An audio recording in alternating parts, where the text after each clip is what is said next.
وہ ناانصافی کر رہا ہے تو میں سمجھوں کہ میں ایک ریڑھی کی کرسی پہ بیٹھ کے عادل ہوں، میں جج ہوں، میرے پاس آنے والا جو گراہک ہے میں نے اس کو انصاف فراہم کرنا ہے، اور اگر میں ریڑھی پہ بیٹھ کے آلو پیاز کے اندر عدل نہیں کر سکتا دینے میں، ظلم اور زیادتی کا بازار گرم کر رہا ہوں، پھر میں یہ کہوں گا کہ عدالتوں میں انصاف ہونا چاہیے۔ میرے اختیار میں جو ہے میں اس میں ڈنڈی مار رہا ہوں، اس میں ظلم کر رہا ہوں، ناانصافی پہ مبنی ہوں، اور میں امید لگاؤں کہ وقت کا حاکم ہمارے اوپر ظلم نہ کرے۔ یہ رویے نیچے سے اوپر جایا کرتے ہیں، یہ گلی محلوں سے، علاقوں سے، گھروں سے ایک ایک فرد کا رویہ آسمان والا دیکھتا ہے، اور پھر اللہ جب کہتا ہے کہ یہ سارے ظالم ہیں، ان ظالموں کے اوپر کسی ظالم کو مسلط کرو تاکہ ان کو پتا چل جائے کہ ظلم کرنا کتنا بڑا جرم ہے۔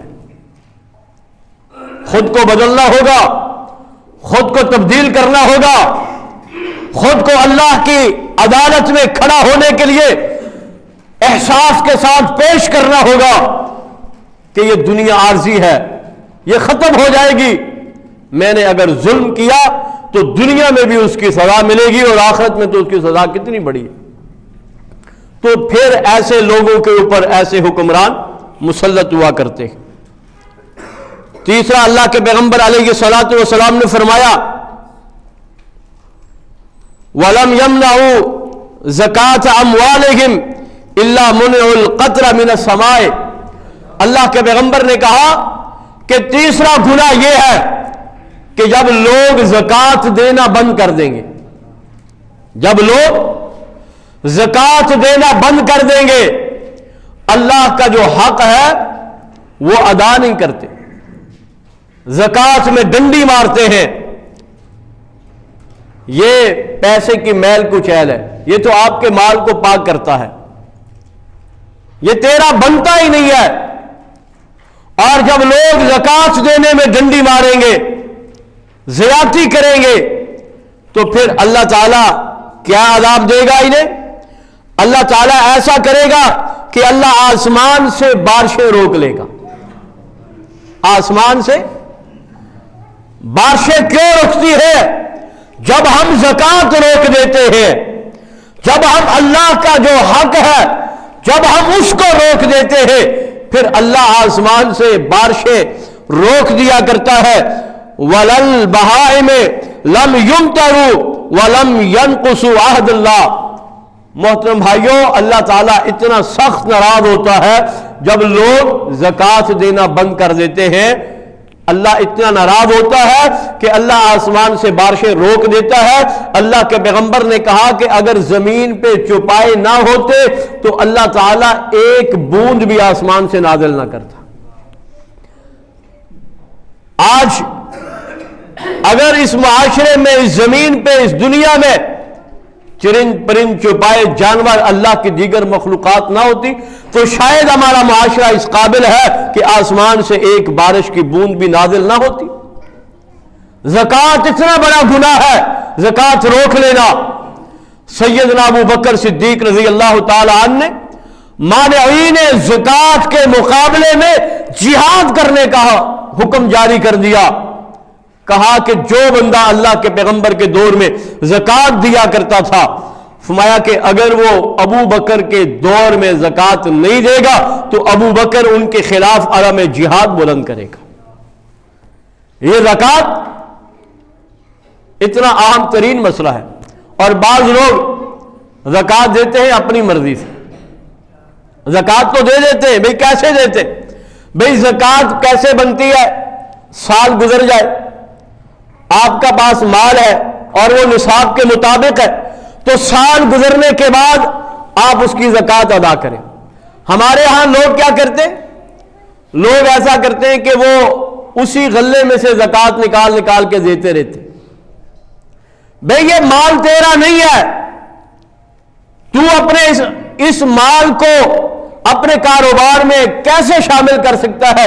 کہتا ہے میں مولوی صاحب میں ہر روز زکوٰۃ دیتا رہتا ہوں، پورے سال میں تھوڑی تھوڑی کر کے دیتا رہتا ہوں۔ بھئی تجھے کس نے یہ حق دیا ہے کہ تو اللہ کے مال کو اپنے اس غلے کے اندر ڈال اور اس کے ساتھ کاروبار بھی کر، اور وہی سے تو کہتا ہے کہ میں روزانہ زکوٰۃ دیتا ہوں۔ زکوٰۃ کا نصاب بنتا ہے سال گزرنے کے بعد، آپ اپنا حساب کریں، اگر آپ کا حساب مکمل ہے اور آپ کے پاس اتنا مال پڑا ہوا ہے، اس کی جتنے فیصد زکوٰۃ بنتی ہے آپ یکمشت ادا کر دیں۔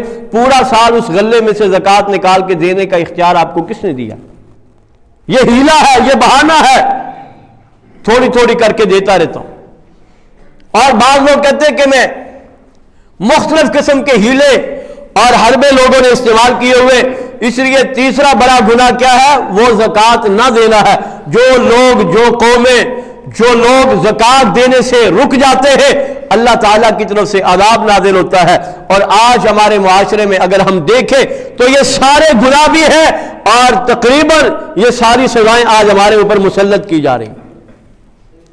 چوتھا گناہ، اللہ کے پیغمبر علیہ الصلوۃ والسلام نے فرمایا وعد رسولہ الا سلط اللہ علیہم عدوا من غیرہم، فرمایا کہ وہ جو عہد ہوتا ہے وہ اس عہد کو توڑ دیتے ہیں، وہ جو وعدہ کرتے ہیں اس وعدے کو توڑ دیتے ہیں، اور اس وعدے کے توڑنے کی وجہ سے جو اللہ اور اللہ کے رسول کا عہد تھا، اس کو توڑنے کی وجہ سے اللہ تعالیٰ ان کے اوپر دشمنوں کو مسلط کر دیتا۔ اللہ دشمنوں کو ان کے اوپر مسلط کر دیتا ہے۔ محترم بھائیو، آج آپ دیکھ لیں، جب ہم نے اللہ اور اللہ کے رسول کا عہد توڑ دیا، جب ہم نے اللہ اور اللہ کے رسول کی حدود کو پامال کر دیا، اور جب ہم نے دین سے انحراف کیا، سنت سے انحراف کیا، جب ہم اللہ اور اللہ کے رسول کی باتوں کو چھوڑ کر جب ہم ادھر ادھر بھٹکنا شروع کرتے ہیں، تو پھر اللہ تعالیٰ کیا کرتا ہے؟ اللہ دشمنوں کو مسلط کر دیا کرتا ہے۔ آج پوری دنیا کے اندر مسلمانوں نے دین سے، اسلام سے، سنت سے، قرآن اور حدیث سے انحراف کیا اجتماعی سطح پر، تو آج اللہ نے دشمن ہمارے اوپر مسلط کر دیے ہیں۔ پوری دنیا کے اندر آج IMF کا خوف ہے، آج FATF کا خوف ہے، آج ہمارے اوپر مختلف قسم کی پابندیاں لگائی جاتی ہے۔ محترم بھائیوں، اس کا بھائی سبب کیا ہے؟ جب مسلمان اللہ اور اللہ کے رسول کے عہد کو توڑ دیتا ہے، جب وہ اللہ اور اللہ کے رسول کی بات کو نہیں مانتا، اسلام اور دین میں جو عزت اور احترام اور مقام ہے، حلال میں برکت ہے، ہم حلال کو چھوڑ کر حرام کی طرف چلے جاتے، ہم سود کو اپنے معاشرے کے اندر نافذ کرتے ہیں، اور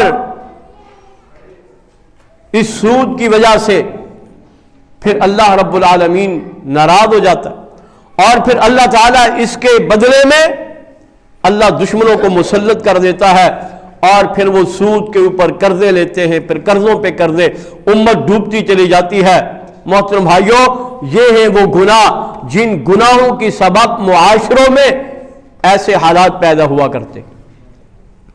اور پانچواں گناہ، اللہ کے پیارے پیغمبر علیہ الصلوۃ والسلام نے فرمایا فَأَخَذُوا بَعْضَ مَا فِي أَيْدِيهِمْ وَلَمْ تَحْكُمْ أَئِمَّتُهُمْ بِكِتَابِ اللَّهِ وَيَتَخَيَّرُوا مِمَّا أَنزَلَ اللَّهُ إِلَّا جَعَلَ اللَّهُ بَأْسَهُمْ بَيْنَهُمْ۔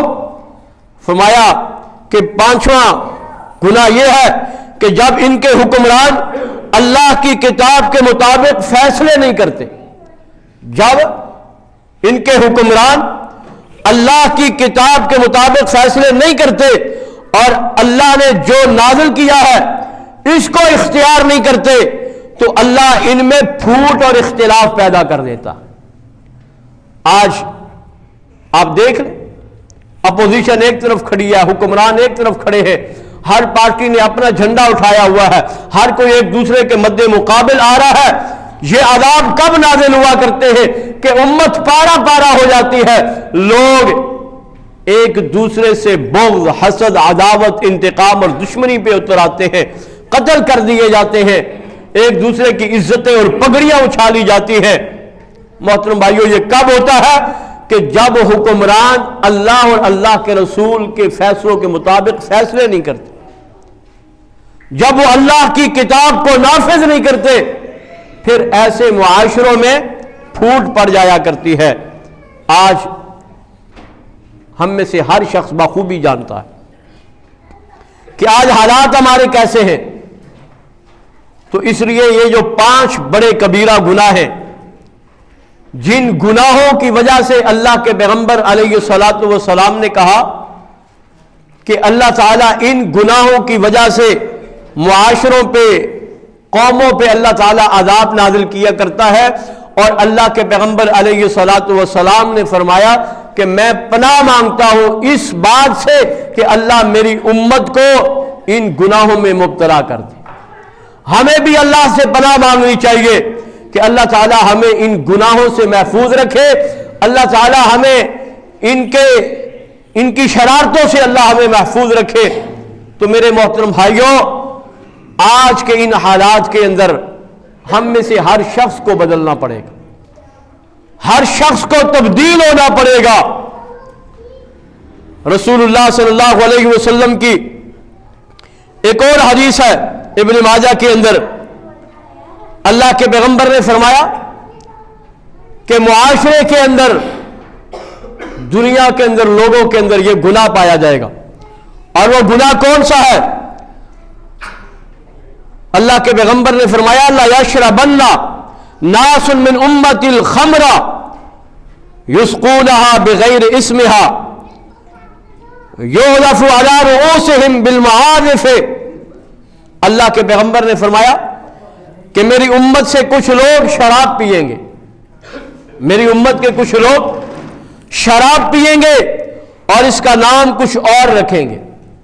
آج شراب کے مختلف نام رکھے جا رہے ہیں، جس طرح سود کو ہیلوں بہانوں سے اسلامی بنکاری اور نہ جانے کیا کچھ، اسی طرح شراب پیئیں گے لوگ اور شراب کا نام بدل دیں گے، شراب کا نام تبدیل کر دیں گے، اور فرمایا کہ ان کے سروں پر باجے بجائے جائیں گے، ڈھول باجا میوزک یہ عام ہوگا، اور گانے والی عورتیں گائیں گی، تو اللہ انہیں زمین میں دسا دے گا۔ ایسے لوگ جب اس طرح کے گناہ، شراب عام ہو جائے، شراب کا نام بدل دیا جائے، گانے بجانے والے عام ہو جائے، اور عورتیں ناچ اور گانا شروع کریں، تو فرمایا جب ایسے گناہ عام ہو جاتے ہیں تو پھر اللہ رب العالمین ایسی قوموں کو زمینوں کے اندر دسا دیا کرتا ہے۔ محترم بھائیوں، یہ تو اللہ کے پیغمبر کی دعا ہے جو اللہ تعالیٰ نے قبول کر لیا ہے کہ اجتماعی سطح پہ اللہ اس امت کے اوپر عذاب نازل نہیں کرے گا۔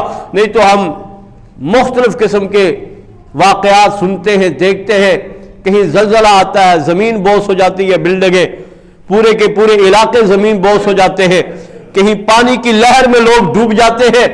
تو اس طرح کے جب گناہ عام ہو جائے تو پھر اللہ رب العالمین انسانوں کو زمین کے اندر دسا دیا کرتا۔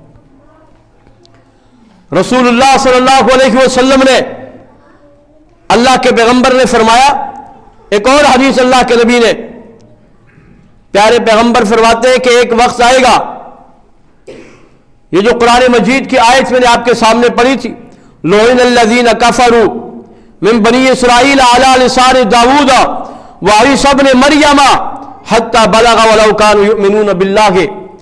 اللہ کے پیغمبر فرماتے ہیں کہ یہ بنی اسرائیل کی قوم جو اللہ کی بڑی پسندیدہ تھی، بڑی محبوب تھی، ان بنی اسرائیل لما وقع فیہم النقص کان الرجل ویری اخاہ علی الذنب۔ اللہ کے نبی فرماتے ہیں بنی اسرائیل میں جب خرابیاں پیدا ہوئی، جب خرابیاں عام ہو گئی، تو ان کا حال یہ تھا کہ آدمی اپنے بھائی کو گناہ کرتے دیکھتا، اسے روکتا، لیکن دوسرے دن پھر اس کے ساتھ کھانا پینا اور مل جل کر رہنا شروع کر دیتا۔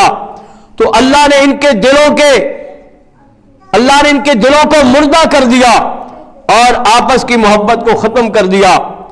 اور انہی لوگوں کے بارے میں قرآن مجید میں جو آیت میں نے آپ کے سامنے تلاوت کی ہے، اللہ نے انہی کے متعلق قرآن مجید کی یہ آیت نازل کی ہے۔ میرے محترم بھائیوں آج ہم دیکھتے ہیں ایک بندہ ہمیں نظر آ رہا ہے کہ وہ گناہ کر رہا ہے، اللہ کی نافرمانیاں کر رہا ہے، بڑے بڑے کبیرہ گناہوں کے اندر شامل ہے، لیکن میں اسی کے ساتھ بیٹھتا ہوں، میرا بیٹھنا اٹھنا اسی کے ساتھ ہے، اور میری سوسائٹی میری بیٹھک اسی کے ساتھ ہے، میں اس سے نفرت نہیں کرتا، اس کے گناہ سے نفرت نہیں کرتا، اس کی اصلاح نہیں کرتا، بلکہ اس کے ساتھ کا ہو جاتا ہوں، اس کے ساتھ بیٹھنا شروع کر دیتا ہوں۔ تو جب اس طرح کے گناہ عام ہو جائے، بنی اسرائیل کی قوم اللہ کی بڑی پسندیدہ قوم تھی، تو اللہ نے ان کے ان رویوں کی وجہ سے اللہ نے ان کو دنیا کے اندر عذاب دیے ہیں، اور آج ہمارے معاشرے کے اندر بھی یہ گناہ بہت سارے ایسے ہیں جو عام پائے جاتے ہیں۔ تو اس لیے مجھے اور آپ کو اللہ تعالیٰ سے پناہ مانگنی چاہیے اور ان تمام تر گناہوں سے اجتناب کرنا چاہیے، اور یاد رکھنا جب معاشروں میں، جب قوم میں، جب دعوت کا کام کرنے والے، اصلاح کی بات کرنے والے، جب نیکی کی دعوت دینے والے، برائی سے روکنے والے باقی رہتے ہیں، تو اللہ ان لوگوں کی وجہ سے اللہ بہت سارے اپنے عذابوں کو ٹال دیا کرتا ہے۔ اور جب پوری امت ایک کی طرف لگ جائے، کوئی ناصح نہ ہو، کوئی نصیحت کرنے والا نہ ہو، کوئی آپ کی تربیت کرنے والا نہ ہو، کوئی آپ کو امر بالمعروف والا کردار ادا کرنے والا نہ ملے، محترم بھائیوں یہ میں معاشرے میں بھی دیکھوں، میں اپنے گھر کے اندر بھی دیکھوں کہ کیا میرے گھر کے 8 ممبر ہیں، 4 بچے ہیں، 3 بیٹیاں ہیں، میرے جو اولاد ہے، کیا ان میں سے میں نے کسی کو اس کام پہ لگایا ہے کہ وہ دین سیکھے، قرآن سیکھے، وہ اللہ کی طرف بلائے، وہ دعوت کا کام کرے؟ یا میں نے سب کو بزنس پہ لگا دیا، کاروبار پہ لگا دیا، دنیاوی تعلیم کے حصول کے لیے میں نے ان کو لگا دیا؟ یاد رکھنا اگر آپ اپنی اولاد کی تربیت اس انداز میں کر کے چلے جائیں گے، کسی کو عالم بنا دیا، کسی کو حافظ بنا دیا، تو وہ آپ کے خاندان میں، آپ کی اولاد میں جو بگڑتے ہوئے حالات آئیں گے وہ ان کی تربیت کرنے میں کردار ادا کرے گا۔ اور اگر آپ نے کسی کو بھی اس طرف نہیں لگایا تو پھر یاد رکھنا پھر سارے کے سارے اللہ کی گرفت میں آ جاتے ہیں۔ تو اس لیے جب تک یہ لوگ دنیا کے اندر زندہ ہیں اور امر بالمعروف اور نہی عن المنکر کا فریضہ سر انجام دیتے رہتے ہیں، اللہ ان کی وجہ سے بہت سارے لوگوں کو اللہ اپنے عذاب سے بچا لیا کرتا ہے۔ تو اس لیے اللہ کہتا ہے کنتم خیر امۃ اخرجت للناس، تم میں سے بہترین وہ ہے، تمام امتوں میں سے بہترین امت ہماری ہے۔ فرمایا کہ امت کا ہر وہ فرد بہترین ہے جو امر بالمعروف اور نہی عن المنکر کا کام کرتا ہے۔